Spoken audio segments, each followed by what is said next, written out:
Time for another update on our long-term BMW M2. We've brought you an unboxing, a road review, but today it's all about track driving. Is this car good, bad, or a total dog's dinner when you drive it hard?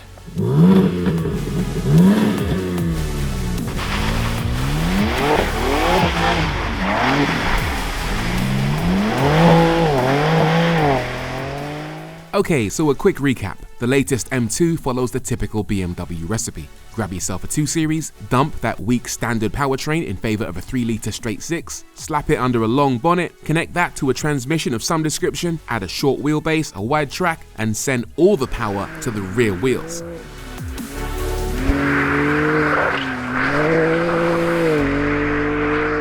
And bosh, you got yourself a very, very tasty BMW M2. And quite a feisty one at that. But there's one other little ingredient that BMW have added to the recipe. A face that only a mother could love. Stop beeping at me, you. That is the speed limit warning that I couldn't switch off, in case you're wondering. But anyway, the looks. Social media's not a fan. And okay, it's not traditionally beautiful, but there is something about the very square vents, widely spread headlights, shaved eyebrow style grille, flared wheel arches, and wide stance that I appreciate. But even if you're not a fan, all those negative opinions might melt away once you're sat in the driver's seat. Partly because you won't see the car, but also because you'll be having a bloody good time. The power is pretty decent, 460 horses. We live in a world now where we've been spoiled by cars with huge horsepower, 800, 1000, 1200 HP. So 460 might not seem like an awful lot, but when you bury your foot to the firewall, this thing takes off. It will do 0 to 62 in 4.1 seconds with the automatic box, or 4.3 seconds with the manual gearbox. And with the M driver's pack, which this car does have, it will do 177 miles an hour. And that me. That is plenty quick, especially on a day like today where it's a bit treacherous out there.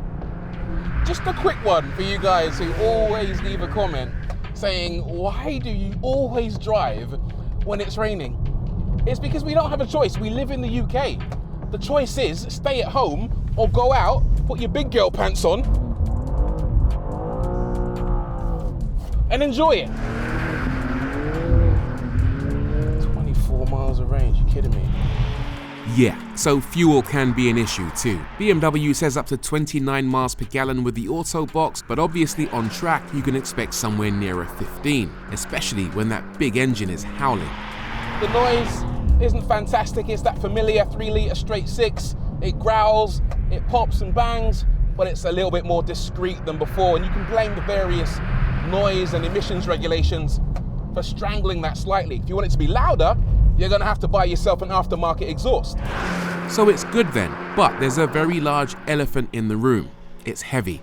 With the auto box, the M2 tips the scales at 1,725 kilos. And that's the same as the bigger M4 competition. And quite how BMW managed that eludes me. I'm stood here wondering how on earth they've actually achieved that incredible feat. Have they included a set of 3 bricks in the boot of every M2? No, they haven't. Is the chassis made from old pig iron? You'd assume not. And I'm mad because I know what's going to happen. In a couple of months' time, BMW are going to come out with a special lightweight M2 CS that's going to weigh 30 kilograms less than this. They'll pat themselves on the back and they'll charge you through the nose for it when there's no way this car should have weighed 1.7 tons in the first place. That's very heavy, isn't it?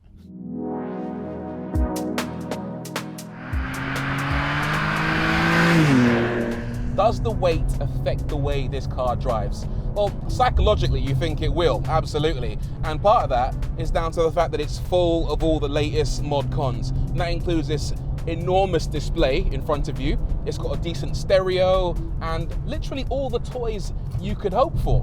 And yeah, psychologically it feels quite plush. And that means that you don't associate it automatically with being an agile, sporty car. But the proof is in the pudding, and one way to find out is under braking. And look at that, even in these wet conditions, the car actually does slow down really well. We've got 6-pot calipers up front, with 380mm discs and 4-pot calipers around the back with 370mm discs, and they do work reasonably well. They're not carbon ceramics, but do you need carbon ceramics in an M2? I'm not sure you do, you know. Does it feel heavy in the corners? Right, I'll chuck it into Hammerhead and I'll let you know exactly what it's like. It's a bit damp in here. I'm having to slide it around the corner rather than do it neatly. That's down to the conditions.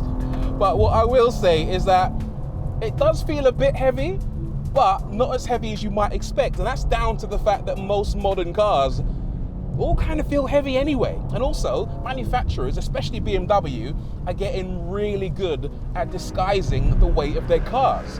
One thing you could criticize about the M2 is the fact that it doesn't have a lot of feedback on the front axle. It feels a bit vague at the front, but that's compensated slightly by the fact that it has a lot of lateral grip. This car has a very, very wide track, which means that you get an awful lot of trust in the front end. As soon as you pitch it into a corner, 9 times out of 10, you can pretty much guarantee the thing's gonna grip, except in very slippery conditions like we're operating in today. And it slides very, very nicely. I mean, look at that. The balance is outstanding in this car. It is a proper M car, a thug, an animal, but controllable with it. There is one thing that I thought might let this car down on the track, and that is the fact that it doesn't come with the M Carbon Sport seats as standard. But actually, these ordinary seats are really supportive and they keep you in place even when you're in the middle of a slide. No matter what you say about the new M2, you've got to give it credit for the fact that it comes with the option of a manual gearbox. And in principle, you'd be a maniac to go for the automatic, right? Well, not necessarily. The manual costs £450 more. It also increases your CO2 emissions, so your road tax bill goes up. And finally, the longer gear ratios in that manual box makes it slower in terms of acceleration, both in terms of feel and in terms of the stopwatch. However, and I have discussed this before, with the manual box, as soon as you get into the top of second gear, you're doing around 75 miles an hour anyway, which means that third gear, and especially fourth, fifth, and sixth, are essentially useless. You're not changing gear to improve the performance of the car. What you're doing is changing gear to improve efficiency. I would say that the automatic box feels a lot more responsive, a lot more urgent, and suits the powertrain of this car slightly better than the manual box. Shock horror. Ultimately, the M2 is not only fast, but also rewarding to drive. It's a challenge, especially in challenging conditions. Get it wrong and it will of course let you know, but get it right and you'll feel heroic. It's an absolute blast to drive. So, should you buy a BMW M2 if you're the kind of person that likes to take their car out on track? Absolutely. I get it. There are people out there who might complain about this car's weight, might complain about the fact that it's not quite as responsive or as up on its toes or as aggressive feeling and as raw as the previous M2. But go and drive it, give it a go, and what you'll discover is that it's an absolute delight to drive. The M2 is a proper M car. I like it.